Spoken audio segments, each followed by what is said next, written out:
Bismillahirrahmanirrahim. Bismillah ma'a qudratillah. Assalamualaikum warahmatullahi wabarakatuh. Waalaikumsalam warahmatullahi wabarakatuh. Assalamualaikum ya Rasulullah. Assalamualaikum ya Nabi Allah. Assalamualaikum ya Habiballah. Allahumma inni a'udhu bika minka wa a'udhu bika min syahwatil kalam wa a'udhu bika min ilmin la yanfa'.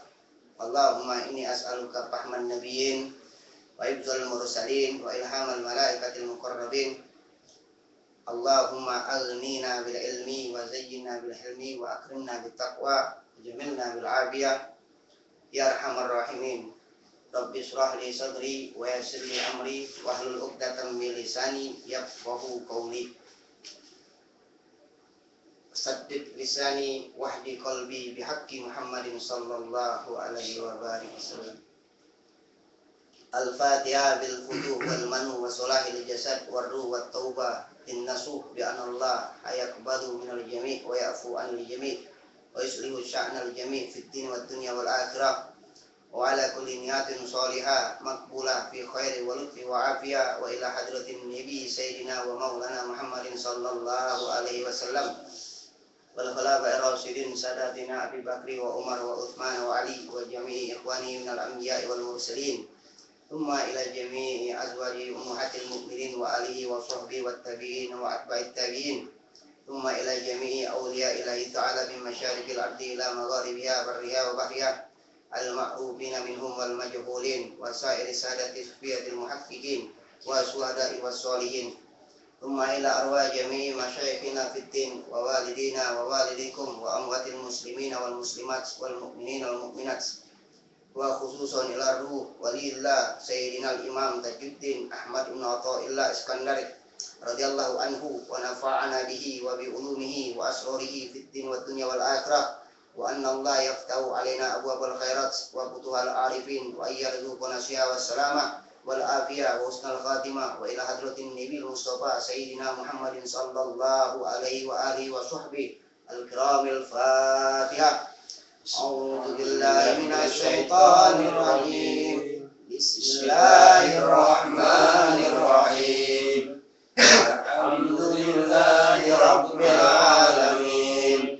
Ar-Rahmanir Rahim. Maliki yaumiddin. Iyyaka na'budu wa iyyaka nasta'in. Ihdinas siratal mustaqim. Siratal ladzina an'amta 'alaihim ghairil maghdubi 'alaihim waladdallin. Amin. Asyhadu an la ilaha illallah. Asyhadu an la ilaha illallah. Asyhadu an la ilaha illallah. Asyhadu anna Muhammadar Rasulullah. Astaghfirullahal azim. Astaghfirullahal azim. Astaghfirullahal azim. Astaghfirullahal azim. Astaghfirullahal azim. Astaghfirullahal azim. Astaghfirullahal azim. Astaghfirullahal azim. Astaghfirullahal azim. Astaghfirullahal azim. Astaghfirullahal azim. Astaghfirullahal azim. Astaghfirullahal azim. Astaghfirullahal azim. Astaghfirullahal azim. Astaghfirullahal azim. Alladzi la ilaha illa huwal hayyul qayyum wa atubu ilaih. Allahumma salli wa sallim ala sayyidina wa maulana Muhammad. Allahumma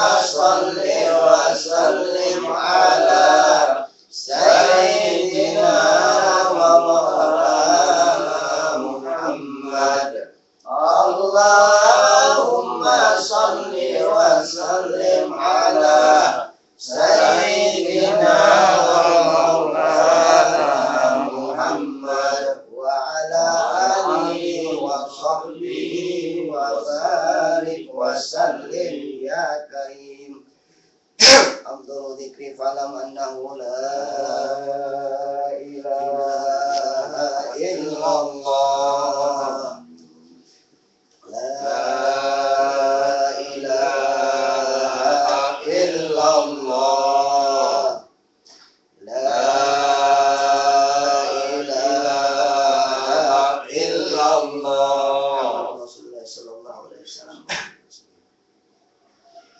لا إله إلا الله لا إله إلا الله لا إله إلا الله محمد رسول الله لا إله إلا الله لا إله إلا الله لا إله إلا الله محمد رسول الله عباد الله رجال الله أغيثونا لأجل الله وكونوا عوننا لله عفانا بفضل الله لا إله إلا الله لا إله إلا الله لا إله إلا الله محمد رسول الله ويا أقطام ويا أنجاب ويا سادة ويا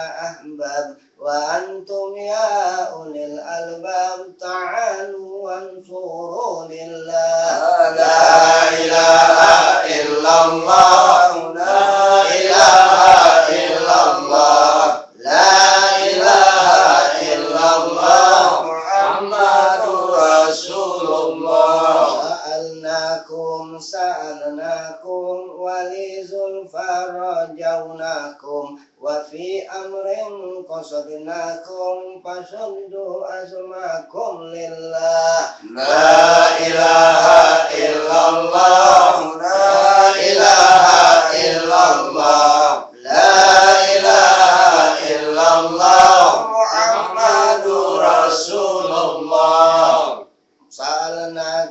سألناكم ولزلفى رجوناكم وفي أمر قصدناكم فشدوا أزماكم لله لا إله إلا الله لا إله إلا الله لا إله إلا الله محمد رسول الله يا ربي بسادتي تحقق لي إسارتي أساتتي بسارتي ويسبو وقتنا لله لا إله إلا الله لا إله إلا الله لا إله إلا الله محمد رسول الله بكسب الحجب عن عيني ورفع البين من بيني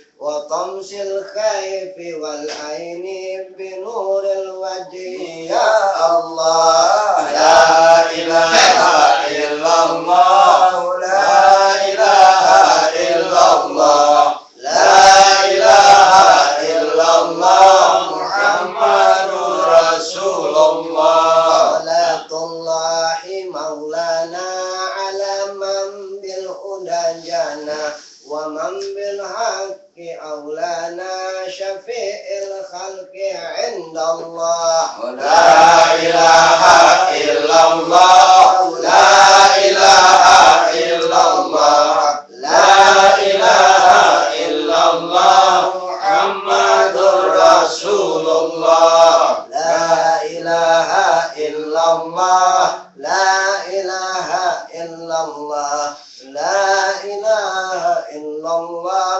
محمد رسول الله لا إله إلا الله لا إله إلا الله لا إله إلا الله محمد رسول الله لا إله إلا الله محمد رسول الله صلى الله عليه وسلم اللهم إني ضعيف فقوي في رضاك ضعفي وفضل الخير بنشيتي واجعل الإسلام منتهى رضائي اللهم إني ضعيف فقوني وإني ذليل فأعزني وإني فقير فأعزني وإني فقير فأغنني وارزقني يا الله اللهم يا من مقاليد الأمور كلها بيده وإليه يرجع الأمر كله يا فتاح يا عليم افتح علينا فتحا قريبا يا فتاح يا عليم يا فتاح يا عليم يا فتاح يا عليم يا مبدئ يا خالق يا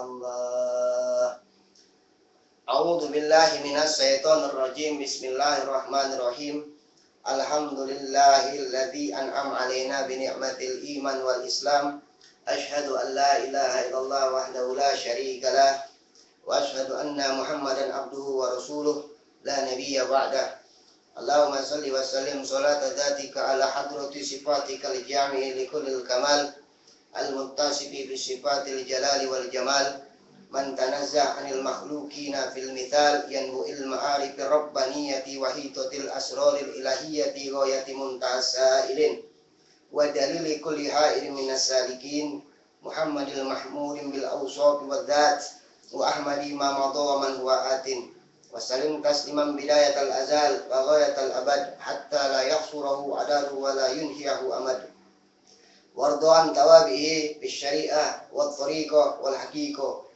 minal ashabi wal ulama wa ahli tariqah waj'alana ya maulana minhum haqiqatan amin subhanallahi walhamdulillahi wa la ilaha illallah wallahu akbar wa la hawla wa la quwwata illa billahil aliyil azim adada kulli harfin kutiba aw yuktabu abadal abidin wa dahrut tahirin subhanaka la ilma lana illa ma 'allamtana innaka antal alimul hakim wa ba'du. Alhamdulillah telah sama-sama kita dikumpul ke Allah dalam perhimpunan satu majelis yang mudah-mudahan dirahmati Allah dan diberkahi Allah serta kita dapat mengamalkan apa-apa yang telah diajarkan oleh baginda Rasulullah sallallahu alaihi wasallam. Di mana berhimpunnya kita di sini bukan atas kuasa kita, tetapi Allah lah yang menghendaki kita berkumpul atas kudrat iradat Allah yang maha suci sehingga kita dapat tertarik dalam perhimpunan majelis ini. Mudah-mudahan Allah bukakan butuh hati kita agar kita dapat merasakan nikmatnya memandang wajah Allah Subhanahu wa taala fid dini wad dunya wal akhirah. Amin ya rabbal alamin. Di mana diawali daripada awaludin ma'rifatullah, awal agama itu mengenal Allah Subhanahu wa taala. Di sini dikatakan dalam hadis Rasulullah, awal agama mengenal Allah Subhanahu wa taala. Berarti awal segala sesuatu itu hendaklah didahului daripada pengenalan, baru dapat kita menzuhirkan daripada pengenalan itu dan merasakan apa yang kita kenal itu. Dalam di awal tadi sudah dikatakan subhanaka la ilma lana illa ma'alamtana innaka antal alimul hakim. Di sini harus kita ikutkan di tengah hati bahwa subhanaka maha suci engkau ya Allah. Tatkala kita menzuhirkan, mengiktikadkan di tengah hati subhanaka maha suci engkau ya Allah, jangan ada lagi di tengah hati ini selain Allah Subhanahu wa taala. Lalu firman Allah berkata la ilma lana, tidak ada kita memiliki ilmu sedikit pun. Di dunia ini siapapun tidak boleh merasa dan mengaku bahwa dia memiliki ilmu. Illa ma'alamtana, melainkan apa-apa yang telah Allah ajarkan kepada kita. Dan tanamkan pada hati, innaka antal alimul hakim. Sesungguhnya engkau ya Allah, pada saat innaka, perhatikan ayat ini Al-Baqarah, subhanaka, maha suci engkau. Pada saat kita mengatakan subhanaka, kanya ini domir, kembali kepada diri zat Allah Subhanahu wa taala. Harus nyata Allah di pangkal hati seorang hamba. La ilma lana, tidak memiliki ilmu sedikit pun, melepaskan rasa-rasa yang ada di tengah hati agar kita dapat merasakan nikmatnya serta Allah. La ilma lana, tidak memiliki ilmu sedikit pun. Kalau Al-Quran mengatakan wa ma utitu minal ilmi illa qalila, tidaklah kamu kuberi ilmu sedikit. Hati-hati, sedikit ini bukan punya kita, tapi kurnia Allah Subhanahu wa taala yang diletakkan di tengah hati hamba, yang dia menempuh satu jalan untuk sampai kepada Allah.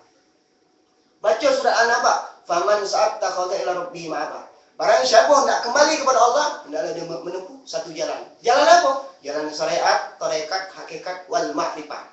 Baru lengkap di dalam kita berubudiyah kepada Allah.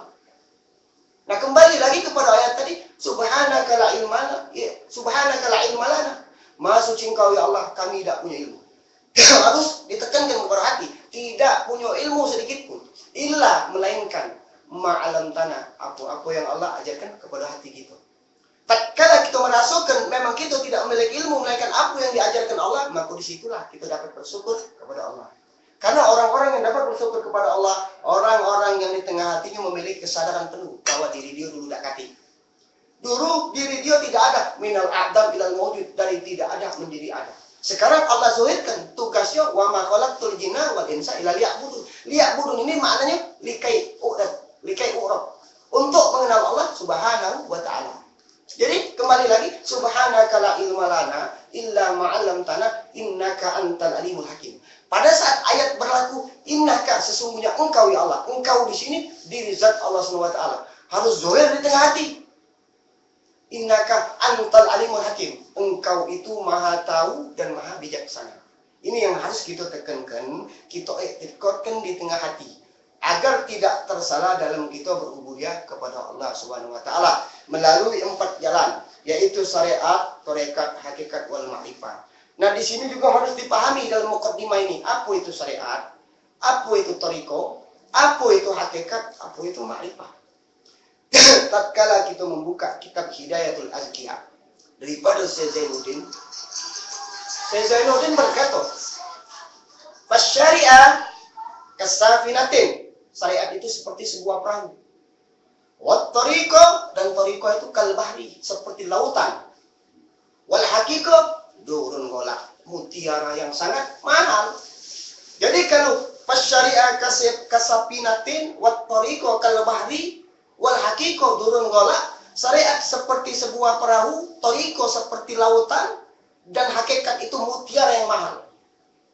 Dalam kitab Hidayatul Azkiyah dijelaskan, syariah itu adalah akhdum bidinil khaliq, mengambil agama Allah, wa qiyamuhu bil amri, mendirikan perintah Allah, wa nahyi bin jila, menjauhi segala larangan yang sudah jelas haram atau syirik hukum. Ini syariat. Takluknya kemana? Syariat takluknya kepada jasmani. Takluk syariat kepada jasmani, takluk tariqah kepada ruhani, takluk tariqah kepada hati bil qalbi, takluk hakikat kepada ruh, takluk makrifat itu kepada sir. Apa faedah kalau kita menjalankan syariat Nabi? Faedahnya dalam kitab Asrul Insan dikatakan melepaskan kita daripada neraka, memasuk ke dalam surga. Ini faedah syariat. Faedah tariqah, menjalani tariqah, apa tariqah? Jalan hati sampai kepada Allah. Dalam kitab Hidayatul Azkiyah dikatakan, fat tariqah adalah akhdum bi ahwatin.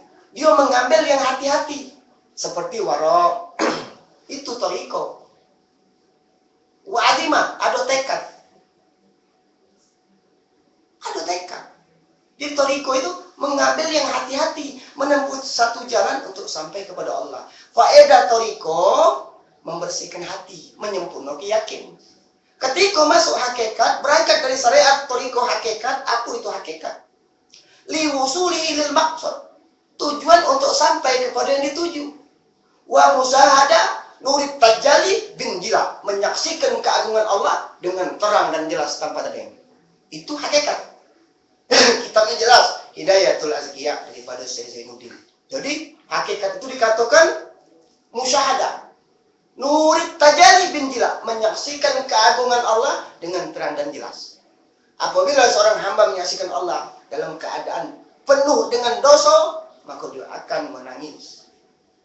Kalau seorang hamba menyaksikan Allah dengan keadaan cinta, harap kepada Allah, lapang lega, jauh daripada huru hara hati. Tapi apabila seorang hamba menyaksikan Allah dalam keadaan merasakan hadirnya Allah secara zahir dan batin, disitulah akan merasakan nikmatnya bersama Allah. Ada mesrah kepada Allah. Ketika mesrah kepada Allah, baru terasa kenikmatan fil ibadah, dalam ibadah. Macam mana cara kita meraih kemesraan kepada Allah? Menempuh 4 jalan tadi. Syariat, tariqah, hakikat, wal ma'rifah. Jadi hakikat itu liwusulihi lil maqsad. Bertujuan untuk sampai yang dituju, wal musyahadah, menyaksikan nurit tajalli bin jilat. Cahaya keagungan Allah terang dan jelas tanpa ada keraguan-raguan. Apa tujuan tauhid? Menghilangkan pengaku-ngakuan. Apa tujuan tauhid? Menghilangkan keraguan-raguan. Tujuan tauhid sebenar-benarnya menghilangkan pengaku-ngakuan di tengah hati. Tujuan bermakrifat kepada Allah menghilangkan keraguan-raguan bagaimana Allah Subhanahu wa taala. Itu tujuan al-ma'rifah. Kalau Imam Al-Ghazali mengatakan al-ma'rifah itu, Imam Ghazali mengatakan al-ma'rifah apa? Wujudul haq ma'bud dani. Itu Imam Al-Ghazali mengatakan. Ma'rifah itu nyata tampak wujud yang hak ma'bud dani. Tatkala alam perasaan hamba telah hilang. Itu dalam kitab Ihya beliau. Tetapi Imam Ahmad Sanusi dalam kitab beliau Iqadul Himam mengatakan apa itu ma'rifah? Ma'rifah adalah sampainya hati kepada musyahadah. Lalu dijelaskan oleh kitab Iqadul Himam, al-musyahadah itu adalah kasfu hijabil hissi, terangkatnya hijab di tengah hati, an-nur al-qudsi, terangkatnya terbukanya tabir alam perasaan hamba, ditarik oleh cahaya pancaran nur yang maha suci. Wa kasfu ridai saun anil kaun, dan terbukanya pemeliharaan alam wujud yang ada. Itu musyahadah.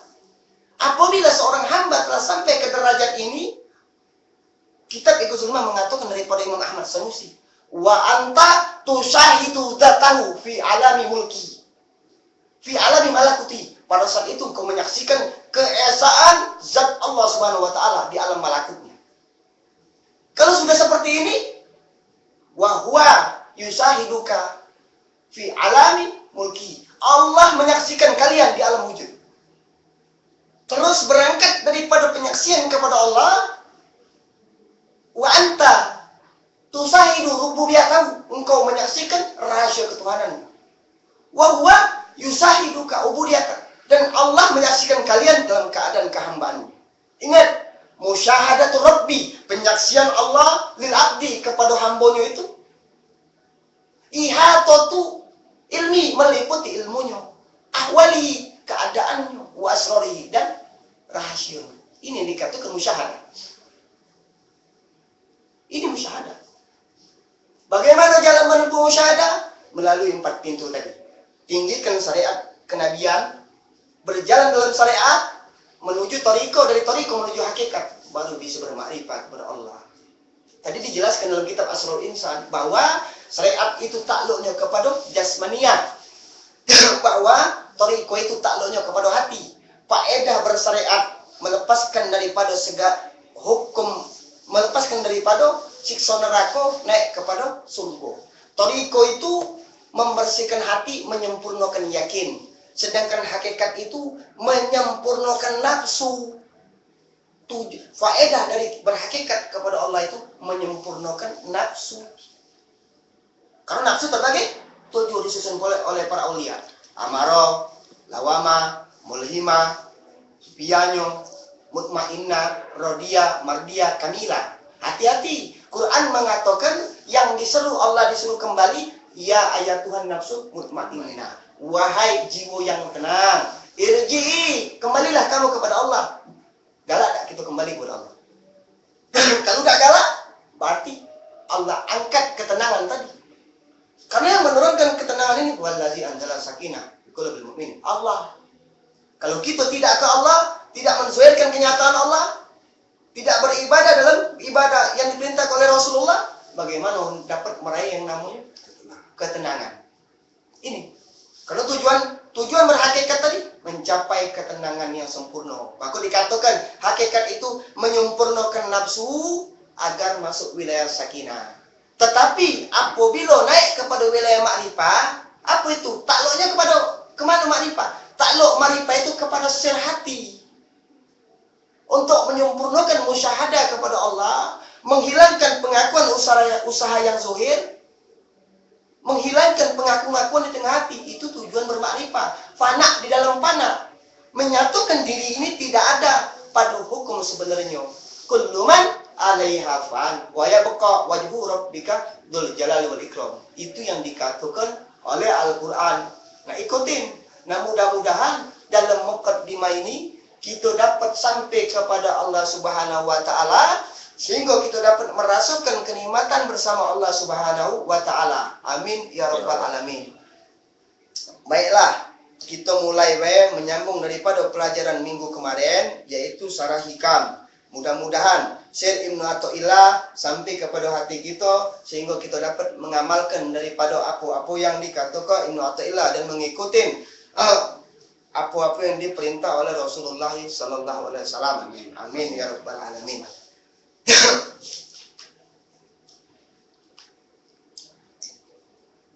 Menyambung daripada qala mu'allif di dalam kitab Syarah Hikam, yang dihendaki Allah Subhanahu wa taala itu, adokan aku, kata Allah, tiadakan dirimu. Itulah sebatas-batas keadaan iman seorang hamba. Adokan Allah, tiadakan engkau. Bagaimana caranya? Bukan ngilangkan jasad. Ngadokan Allah, tiadakan engkau itu bukan ngilangkan jasad. Ini tetap ada kenyataannya. Dulu dalam satu riwayat ada dikhabarkan daripada Imam Junaid al-Baghdadi. Satu saat orang datang kepada Imam Junaid, "Wahai Imam Junaid, bagaimana aku? Apakah aku harus mencari rezekiku tiap hari?" Jawaban Imam Junaid, "Cari kalau engkau tahu tempatnya." Nangis. "Ya guruku, kalau begitu apakah aku harus minta kepada Allah tiap hari?" Minta kepada Allah jika engkau tidak percaya Allah Maha Pemberi. Kalau begitu apakah aku harus masuk dalam kamar berwirid berzikir tak henti-henti? Bukankah itu hanya satu percobaan saja? Bukankah percobaan itu tanda keraguanmu kepada Allah Subhanahu wa taala? Jadi bagaimana Imam Junaid? Tinggalkan keakuanmu. Adokan Allah tiadakan engkau. Bagaimana caranya? Pahami kalimat la haula wala quwata illa billahil azim. Bahwa dirimu tidak punya daya upaya. Dirimu tidak memiliki kuasa apapun. Karena hamba tempat menerima tajalli Allah, hamba tempat menerima hukum Allah, tempat merasakan lemak nikmat derita. Ini hamba. Ini yang dikatakan oleh Imam Junaid al-Baghdadi. Jadi, adukan Allah, tiadakan engkau. Dengan jalan meninggikan syariat Nabi, menegakkan syariat Nabi, jangan meninggalkan apa-apa yang diperintah Nabi. Tadi dikatakan, syariat itu qiyamuhu bil amri, mendirikan perintah Allah. Wan nahyi bin jila, menjauhi larangan yang sudah jelas hukumnya, yang sudah jelas melalui Al-Quran wal Hadis. Qiyamuhu bil amri wan nahyi bin jila. Ini harus ada di tengah hati. Kalau Allah berkata dalam Quran, "Wa may yuti'illah wa rasul." Siapa yang mengikuti Allah dan Rasul, faqad faza fawzan azima. Maka dia akan mendapat kemenangan yang besar.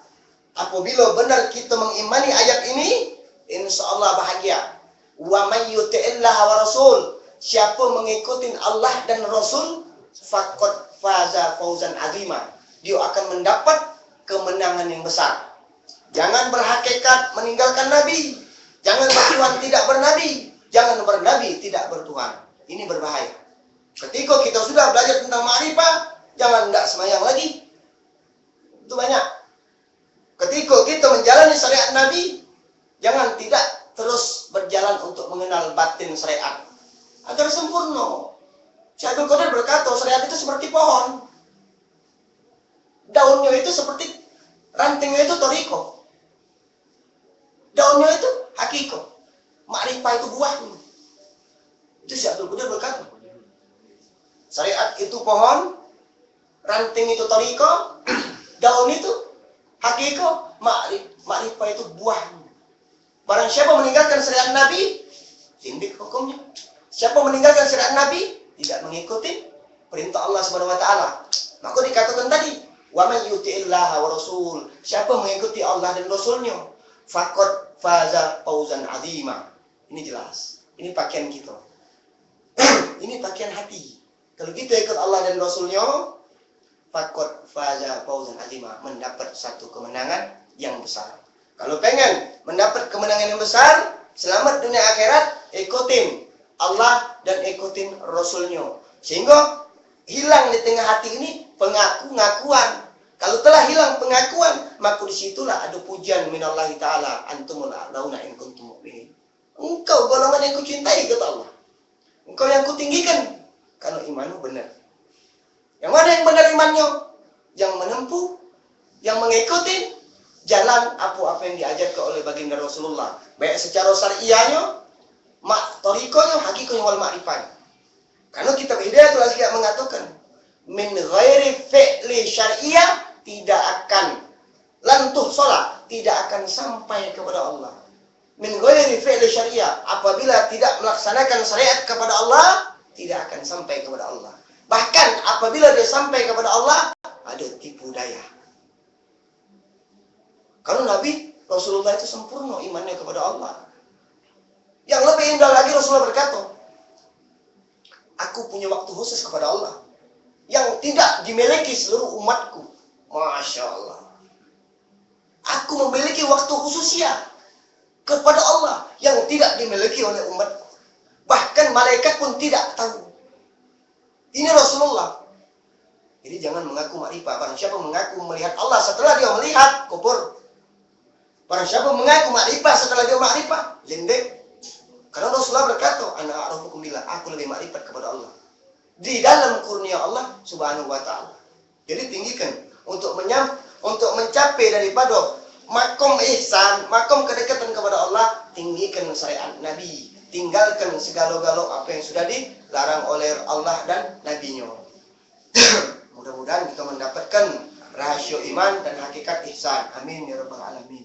Lanjut daripada qala mu'allif dalam kitab Darah Hikam ini, iradatu katajrid ma iqamatillah iyyaka bil asbab min sahwatil khabiyah. Artinya berkehendak engkau akan tajrid serta mendirikan Allah akan dikau pada segala sebab itu setengah daripada syahwat yang tersembunyi. Apa itu asbab? Apa itu tajrid? Harus dipahami apa itu tajrid. Di dalam satu hadis dikatakan, qalbul mukmin tajridun fi. Bermula hati seorang mukmin itu bersih zahir dan batin. Berarti makna tajrid di sini bukan dia meninggalkan dunia, dia tetap berada di dunia, tetapi di dalam dia meraih daripada hukum Allah, tidak merampas hak Allah. Karena apa? Hatinya senantiasa tidak memandang sebab musabab, tapi memandang yang mendatangkan sebab, yaitu Allah Subhanahu wa taala. Itu tajrid. Jadi jangan diartikan tajrid itu melulu ke Tuhan, tidak begawe lagi. Melulu ke Tuhan, tidak nyari duit lagi. Dia tetap berlaku seperti orang biasa, tetapi dalam keberlakuannya tadi tidak ada dua keadaan, tidak ada dua kekuatan. Itu tajrid. Karena arti tajrid itu bersih zahir dan batin. Orang tajrid senantiasa memandang Allah Subhanahu wa taala di dalam perbuatan sehari-hari. Orang asbab dia bergantung kepada sebab musabab, tapi tetap dia mengakui Allah Subhanahu wa taala. Tetapi tetap keadaannya sama, cara pandangnya berbeda. Tetap sama berjalan di dunia, itu tajrid wal asbab. Bukan berarti masuk kamar berwirid berzikir tidak bekerja lagi. Itu bukan tajrid. Itu salah satu percobaan. Imam Junaid tadi berkata, bukankah percobaan itu tanda satu keraguanmu kepada Allah? Itu jelas dalam kitab Hikam al-Ghasyiyah dikatakan. Jadi orang yang berdiri kepada tajrid untuk lari kepada asbab itu dilarang. Maksudnya apa? Orang yang didirikan Allah dalam wilayah tajrid, dia nak berpindah kepada asbab, berarti dia punya kuasa untuk berpindah diri. Itu dilarang, karena itu turun daripada hemat yang tinggi, atau termasuk golongan syahwatul khafiyah, syahwat yang tersembunyi. Seolah-olah dia tadi berpindah, padahal dia tidak punya kuasa. Itu yang dikatakan min syahwatil khafiyah. Yakni barang siapa didirikan Allah Ta'ala dalam asbab dan berkehendak ia akan keluar daripadanya kepada tajrid, maka yang demikian itu setengah daripada syahwat yang tersembunyi. Jadi dilarang apabila kita duduk ke Allah pada asbab, berlakulah dengan asbab, tetapi jangan meninggalkan ubudiyah kepada Allah. Apabila berlaku dengan tajrid, jangan berpindah kepada asbab, karena Allah itu maha menjamin keadaan hamba. Pada hakikatnya Allah tidak pernah menguji hamba, karena Allah itu maha tahu. Tetapi hukum yang mengatakan uji. Allazi khalaqal mauta wal hayata liyabluwakum ayyukum ahsanu amala. Allah menjadikan hidup dan mati hendak menguji kalian. Barang siapa di antara kalian yang lebih baik perangi kepada Allah. Maksudnya tadi apa? Allah mengetahui keadaan hamba, dan Allah ya'lamu sirra wa akhfa, mengetahui apa-apa yang tersembunyi di hati dan apa-apa yang dizahirkan oleh hati. Jelas ya'lamu sirra wa akhfa. Al-Qur'an mengatakan harus kembali kepada kodam yang pertama, yaitu berdiri di bawah kehendak Allah Subhanahu wa taala. Jangan mengikuti daripada syahwat pribadi, sehingga kita tertawan dari oleh keinginan-keinginan tidak di luar daripada diridhoi Allah Subhanahu wa taala. Hanya saja adalah ia daripada syahwat karena tiada berdiri kepada yang dikehendaki Allah taala padanya, dan kehendaknya menyalahi demikian itu. Dan hanya saja adalah ia tersembunyi karena bahwasanya zohirnya menghendaki keluar dari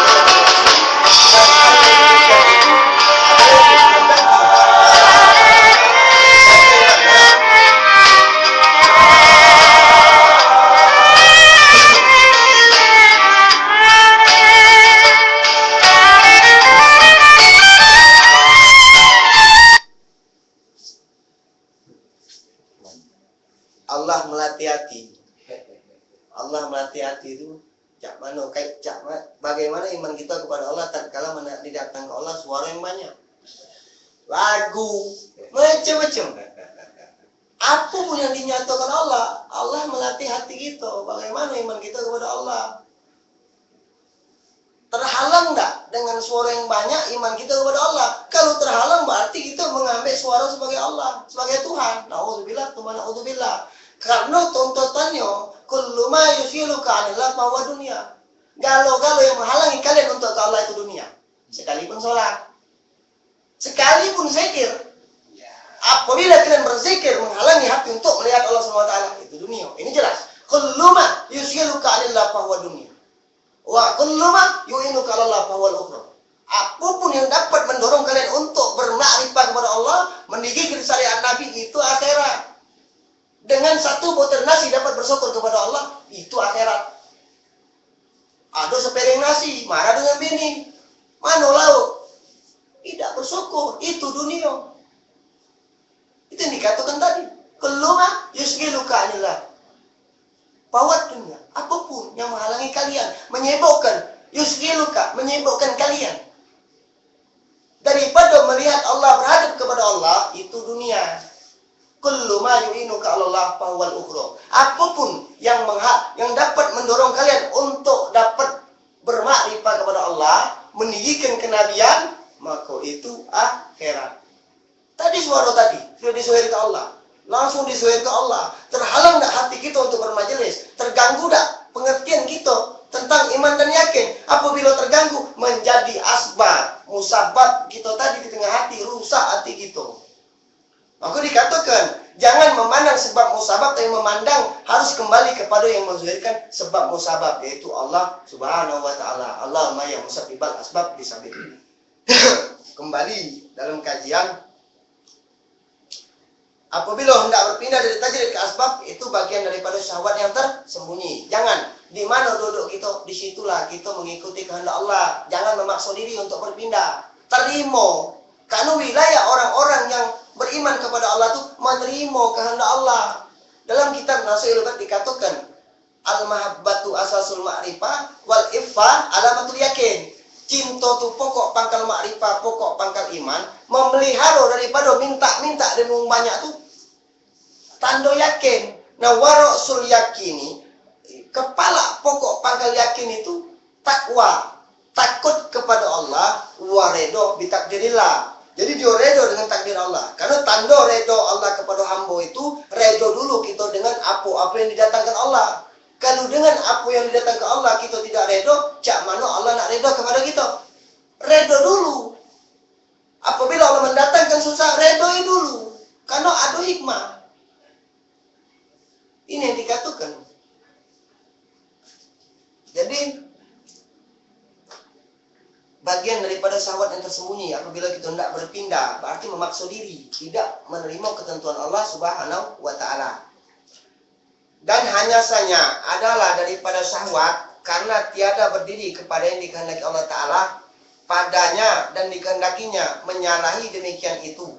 Dan hanya saja adalah tersembunyinya karena bahwasanya zuhirnya menghendaki keluar daripada nafsu, dan hal yang demikian itu adalah yang dikehendaki hak Ta'ala. Bagaimana daripada sekira-kira kuredoi hak Ta'ala akan dia, tiada daripada sekira-kira yang dikuredoi nafsu akan dia, dan yang diredoi Allah akan dia bagimu itu berdirimu pada yang telah mendirikan Allah akan dikau daripadanya. Jadi maksudnya di sini kalimat ini, siapa yang sudah didiri ke Allah pada asbab, jangan berpindah pada tajrid. Siapa yang sudah didiri ke Allah pada tajrid, jangan berpindah kepada asbab. Duduklah di mana apa-apa yang dikehendaki Allah, sehingga biarlah Allah sendiri memindahkan tempat duduk kita. Jangan memaksa. Apabila memaksa, kita tuh punya kuasa untuk berpindah. Sekali-kali hamba tidak pernah mempunyai kuasa untuk berpindah. Tidak pernah punya kuasa, karena duduk hamba ini sifatnya la haula wala quwata illa billah. Tetapi Allah menzahirkan tujuh sifat makna untuk kita berbuat dalam kehidupan sehari-hari. Itu yang dikatakan berdiri kepada asbab dan tajrid. Dan kata mu'alif dalam kitab Tanwir bermula, yang dikehendaki hak Ta'ala akan dia daripadamu itu, bahwa engkau diam kepada yang telah didirikan Allah akan dikau, hingga adalah hak Ta'ala yang memerintahkan ia akan keluar engkau daripadanya, seperti yang memerintahkan ia akan masuk engkau kepadanya. Ini jelas. Jadi kita berdiri di dalam kehendak Allah. Jangan melawan kehendak Allah. Tetapi orang-orang yang tidak melawan kehendak Allah, orang-orang yang terbuka hatinya untuk beriman kepada Allah. Kalau tidak belajar sama baik. Orang yang belajar di situ. Karena di sini dikatakan iradatu ada 3. Yang pertama iradatu tabai, kedua iradatu tamni, ketiga iradatul haq. Ini apa iradah? Keinginan. Iradah tabai, keinginan disandar kepada hawa nafsu. Ini wajib kita bersihkan. Ini yang dikatakan kitab ini. Iradah tabai, kedua iradah tamni, ketiga iradatul haq. Yang pertama itu iradah yang takluk kepada bahagian nafsu. Bersihkan. Jangan ada dua kehendak. Apabila ada dua kehendak, syirik, hukum syirik namanya. Yang kedua, iradatu tamni. Maksud di sini itu golongan ahli-ahli saleh yang mengharapkan kurnia Allah SWT, yang dia berjalan untuk sampai kepada Allah SWT. Ini dinamakan iradatu tamni. Yang ketiga, iradatul haq. Iradatul haq yaitu yang takluk pada ikhlas. Nah, ikhlas ini harus dipahami. Yang mana dikatakan ikhlas? Ikhlas itu bukan ucapan. Al-ikhlasu sirri, kata Allah. Ikhlas itu rahasia. Nah, ikhlas itu mengembalikan segala hak yang ada pada kita, yang dizahirkan Allah, kepada yang punya. Itu ikhlas. Yang dikatakan ikhlas. Kholas, selesai. Tidak ada kuasa sedikit pun. Itu ikhlas. Mengembalikan hak jasad, hak ruh kepada zat wajib wal wujud, hakiki mutlak. Karena ikhlas itu rahasia. Nah, iradatul haq itu yang berdiri di bawah keikhlasan, yang melepaskan segala keakuan di tengah hati agar sampai kepada derajat mukhlis, termasuk golongan orang-orang yang dipilih Allah Subhanahu wa Ta'ala untuk senantiasa merasakan nikmatnya serta Allah Subhanahu wa Ta'ala, sehingga sampai ke derajat mesra tadi. Iradat yang takluk pada ikhlas dan hakikatnya itu menyucikan yang dikasihi daripada najis syirik jali dan syirik yang khafi. Yang mana syirik jali dan khafi? Kalau kita mudah-mudahan terhindar daripada syirik jali. Syirik jali itu apa? Syirik besar dikatakan. Syirik khafi itu halus. Riya itu bagian daripada syirik khafi. Tetapi harus diperhatikan. Kenapa ada hadis mengatakan al-hikmah. Hikmah yang paling luas itu adalah ma'rifatul haq. Apa yang ma'rifatullah? Mengenal Allah Subhanahu wa taala. Ini hadis. Al-hikmatul jami' ma'rifatul haq. Ini hadis Rasulullah. Hikmah yang terluas itu makrifat kepada Allah Subhanahu wa taala. Yang apabila dia beramal, bila riain wala sum'atin. Dak kate riya, dak kate sum'ah. Apa sum'ah? Mencari kemasyhuran. Apa riya? Secara syariat riya itu minta dipandang orang lain. Secara hakikat riya itu tidak melihat Allah Subhanahu wa taala. Itu hakikat riya. Apabila tidak melihat Allah Subhanahu wa taala, dia jabul mar'i bi nafsi, dia akan memandang dirinya besar. Hakikat riya itu tidak melihat Allah Subhanahu wa taala dengan iman dan yakin. Itu hakikat riya. Apabila tidak melihat Allah Subhanahu wa taala, dia akan menginginkan dilihat oleh orang lain. Seperti itu juga hakikat takabur. Tidak melihat kebesaran Allah sehingga dia bisa takabur. Apabila dia takut riya sudah terjadi di tengah hati. Itu yang dipertakutin. Jadi riya itu tidak memandang Allah Subhanahu wa taala. Itu yang dinamakan hakikat riya. Dalam kitab Al-Fana Imam Junaid Al-Baghdadi jelas-jelasnya. Jadi syirik kopi itu, riya itu bagian daripada syirik kopi. Rasulullah juga berkata, riya itu adalah syirik kopi kalau Rasulullah. Harus dipahami lagi. Kenapa Rasulullah mengatakan riya itu syirik kopi? Jelas kalau orang memandang kebesaran Allah, memandang Allah Subhanahu wa taala, ada rasa takut di tengah hati. Untuk bermaksiat dia takut, tumbuh rasa malu. Apabila sudah tumbuh rasa malu, disinilah Allah berikan jalan untuk ubudiyah yang tinggi. Kalau tidak ada rasa malu, kenapa orang tidak ada rasa malu kepada Allah? Kalau tidak di tengah hati tidak merasakan hadir hati kepada Allah, tidak merasa dilihat Allah. Orang yang tidak merasa melihat Allah tidak akan tumbuh rasa malu, rasa takut pun tidak ada. Maka terjadi maksiat dalam kehidupannya sehari-hari.